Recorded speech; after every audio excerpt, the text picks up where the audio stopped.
Itong Department of Justice aatasan ang National Bureau of Investigation para imbestigahan itong tatlong nagpakalat ng fake news hinggil huyan sa kalusugan ng Pangulong Marcos. Pagsasampa ng kaso naman, ipinauubaya na ng Department of Justice sa NBI. Yan at kabuuan ng balita tinutukan ni Bombo Grant Hilario. Tiniyak ng Department of Justice na agaran nilang ipapasa sa National Bureau of Investigation ang kampanya para tutukan ang isinummiteng referral ng Presidential Communications Office sa Kagurana. Ayon kay Justice Spokesperson Attorney Polo Martinez, i-endorso nila ang naturang dokumento sa kawanihan upang atasan imbestigahan ang kumalat na fake news ukol sa kalusugan ng Pangulo. Aminado kasi ang Department of Justice na hindi saklaw ng kanilang mandato na direkta magsampa sila ng kaso laban sa ilang individual na inirereklamo ng Palasyo Malacanang. Kung kaya't kasunod matanggap ang referral, anyaya ipapasa nila ito sa kawanihan bilang nakikitang investigative agency na rarapat na humawak sa kaso. Ang kawanihan na anya ang mag-iimbestiga sa may ebidensyang kalakip ng referral upang tukuyin ang kasong maaaring isampa laban sa mga ito. Ang ibig po sabihin yan, hindi po, just to be clear, hindi po to formal complaint.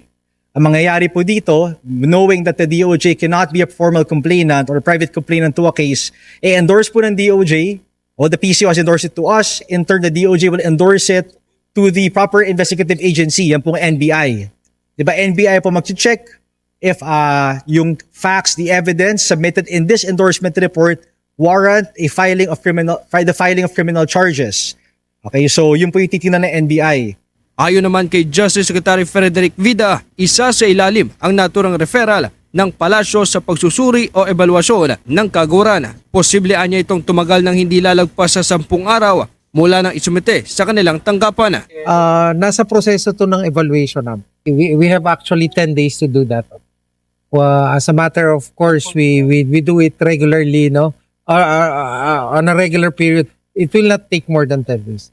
Tumanggi na munang ibahagi ni Justice Secretary Vida ang pangalan ng tatlong inirereklamo ng Palasyo. Magiging unfair o hindi patas sumuna ito para sa mga mapapangalanan na individual sangkot sa maling gawain. One, hindi pwedeng pangalanan muna sa panahon ito, di ba?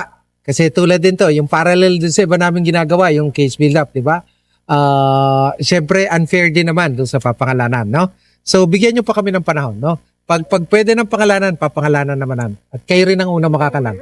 Kasi para hindi disinformation, para hindi rin misinformation, di ba? Ang ating ibigay sa ating mga kapatid. Sa kabila nito, isinapubliko pa rin ni Director Robertson F. Ramirez ng Anti-Fake News Desk ng Presidential Communications Office ang sinasabing tatlong malalaking personalidad nasa likod ng pagpapakalat ng fake news. The Presidential Communications Office, through its Anti-Fake News Desk, has endorsed to the DOJ, as mentioned kanina po ni Attorney Polo. So yung account na nandito po ay ang Eloy Bugris, the Queen of Revelations, and then Regundola Ping and Craig Underpal. So sila po yung tatlo na nasa information namin or na-endorse namin sa DOJ po. Mula dito sa lungsod ng Maynila, ito si Bombo Grant Hilario. And this is Bombo Radio Philippines, the #1 and most trusted source of news and information. Basta Radio, Bombo! For the most trusted source of news and information, visit our website at www.bomboradio.com. Follow us on Bombo Radio mobile app, Facebook, YouTube, TikTok, and X, formerly Twitter. Like, share, and stay connected. Anytime, anywhere.